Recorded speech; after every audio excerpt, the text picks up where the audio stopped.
Hey guys, it's Cassie, and today we're going to talk about money. We're going to talk about how I afford luxury, budgeting, how I plan my purchases, all of that business. I've had quite a tumultuous relationship with my finances. There have been times when I have maxed out 5 credit cards in a row and been in credit card debt and everything else like that.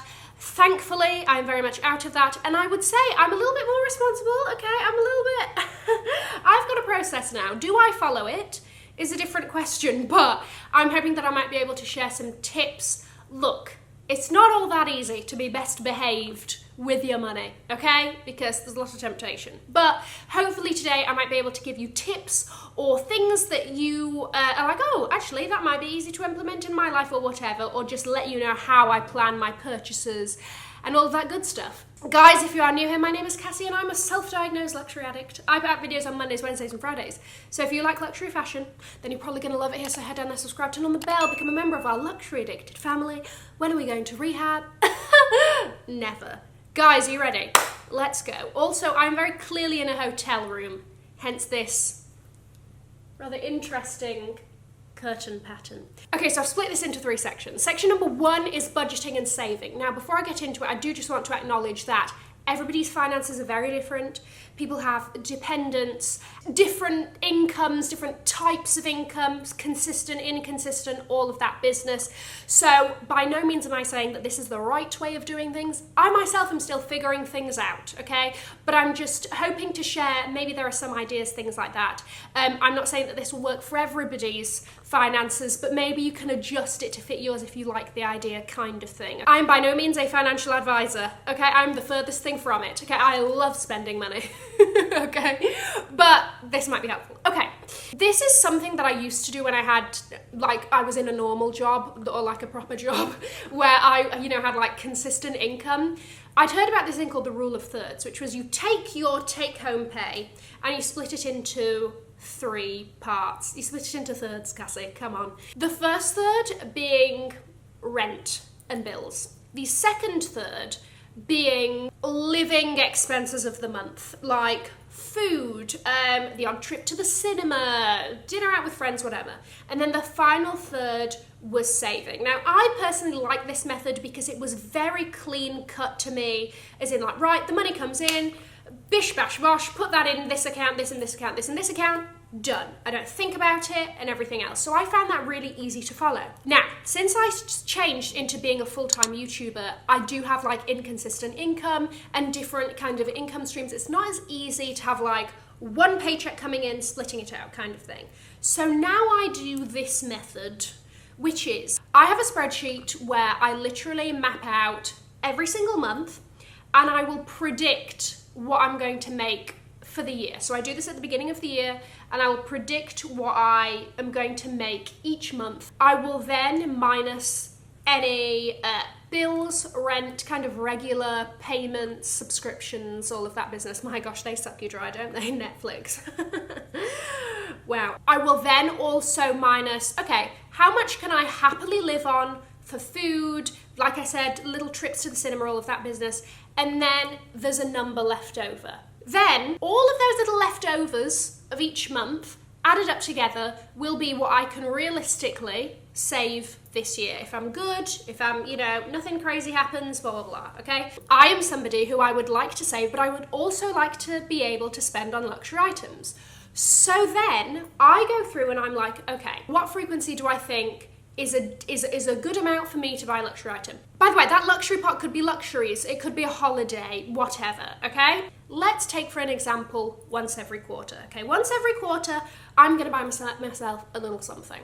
And then I will give myself an amount for that. So I'll be like, okay, let's say January to March, 1,500. And I will add that in and minus that away from my big savings amount in the spreadsheet. It is at this juncture that I've realized that my, like, little written example that I used for the last like technique or whatever doesn't match up with this one, because in the written example it was saving 500 a month, which would be 1,500 every 3 months, which would mean that I have no savings left over at the end of the year if I'm spending it all on luxury. But let's just split up the examples, okay? Help me out here, okay? Let's just carry on. And then I will try to stick to that. Sometimes I might go a little bit over, sometimes I might go under, whatever. But that is generally how I like to plan my luxury spending. Now, I'm going to go a little bit into it in the planning for purchases section. You can twiddle it like throughout the year and be like, actually, I think I'm going to be balling in July. Maybe I want to up that savings pot or up that little luxury pot there a little bit more. You know, you can adjust. But generally, this is how I like to kind of map out my yearly kind of finances. While we're in this category of savings, personally, there are some things that I just don't spend on that therefore end up saving that money that maybe the average person or more people spend on, right? So for example, we all know I love my nails. I will spend happily on my nails, but pedicures, I do my own gel pedicures at home. Yes, I do. I bought myself a kit over quarantine. I did a decent enough job if you don't look too closely. If I am going on holiday, I will get like a professional pedicure done, okay? But I will do my own at-home gel pedicures. I don't really have a social. I'm not that social, okay? I might see people twice, maybe 3 times a month. You know, I don't really do a lot of kind of social activities with friends. I've told you, you might be shocked, I'm an introvert. I'm a little bit of a hermit, okay? Another thing, now that I work from home, I don't have commuting costs. So back when I had, you know, like my old job, I was spending £12 a day on transport there and back. Doesn't sound too much at the time, but my gosh, does it add up. Hold on a second, actually. Let's say 12 times 5 times, let's say I'm in work 48 weeks. Despicable scenes. But again, that's just an area that, again, I save in. Section number 2, planning of luxury purchases. Here we go. This one's a big one. Look, I can't have it all. I'm not there yet, okay? So I have to decide. So I have my allocation. So obviously I have my wish list. But then as we know with luxury, random things will come up that you're like, oh my gosh, I can't stop thinking about it. Oh, it's in my dreams. It's crawling through my skin. I love it so much, you know? Sometimes I see something and I'm like, I'm sorry, but this is just like an inherent love at first sight. Like, we know that this is both gonna happen. Let's not dilly-dally. But most of the time, I do think a lot about my purchases. I will ask myself, do I have anything similar? Do I have anything similar in my wardrobe that I haven't even got enough use out of? That actually I should be paying more attention to that than buying the new thing. And then also, is it something that I'm going to get a lot of use out of? You'll see, I don't necessarily spend a lot of money on like an event outfit, because tell me which events I'm going to. That's right, crickets, okay? Tumbleweed. I don't go to sodding events. Also, is the item super trendy and I'm just in the hype of it?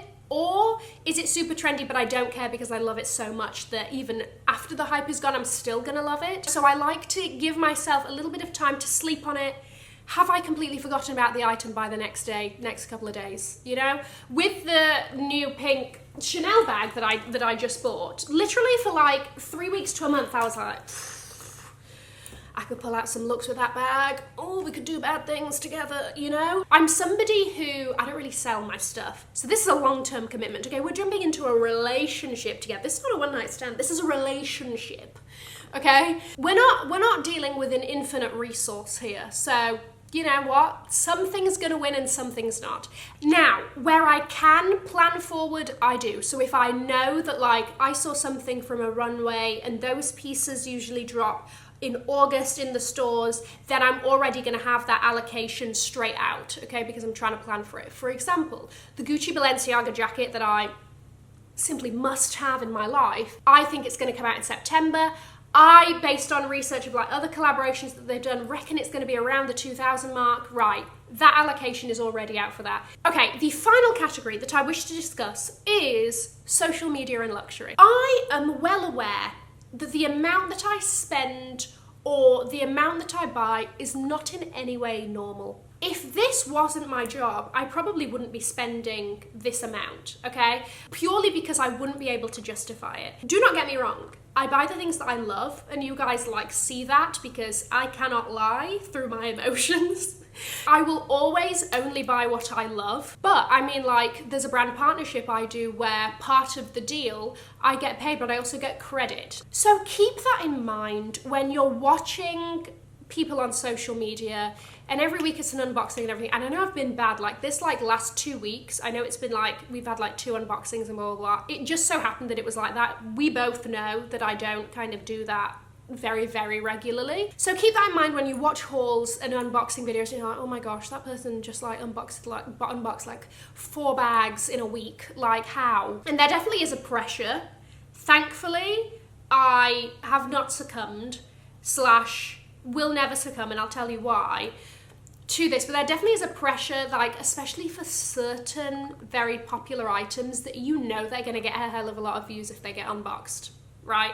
It's like, oh my gosh, this is the hot bag right now. If you buy it and unbox it, you're going to get a hell of a lot of views. You get money from that, blah, blah, blah. It probably pays for the bag, right? Personally, and just speaking from myself here, that to me loses the fun and the authenticity of me doing a video, okay? Because part of the fun for me when I show you something is that I'm so excited because I love this thing. But I can see how people could get trapped in that because that's the stuff that gets the views. If you look at unboxings and you look at hauls, they always get the most views on the majority of your kind of luxury and fashion channels. They always do. So I can see how people can like fall into that trap. And the final thing that I want to kind of say here is work with what you have, all right? Whether that is one item that's £100 every 3 months or one item that's 10,000 every 3 months, okay? It's not, none of this stuff is worth it for the stress of like being in debt and blah, blah, blah. You can't even enjoy the item, okay? When there's all this like, oh my gosh, I bought the bag, but I've got to worry about paying it off, you know? So don't fall into the hole of Afterpay, Klarna, all of that business, okay? Have the money to buy it with. And if that takes you a long time to save, then it takes you a long time to save. And when you get it, that moment when you get that bag or whatever it is, it's gonna be even sweeter, okay? And look, I love all my luxury things, you know I do. I'm a luxury addict to all of that business, but we all know, and we all sit here, that this is not the be-all and end-all, okay? This is fun stuff. You're not gonna go to your grave and go, oh God, I wish I'd bought that limited edition Chanel. Nobody's gonna think of that. Let's enjoy the world, but let's enjoy it responsibly. Oh my gosh, why do I sound like an alcohol advert? Enjoy it responsibly, you know, whatever. Anyway, I'm going to leave a link to another video here in case you haven't already seen it. Have an amazing morning, afternoon, or evening, wherever you are. And in the words of my father, if you like it, tell your friends. If you don't, keep your mouth shut. I will see you in my next video. Mwah. Bye, guys.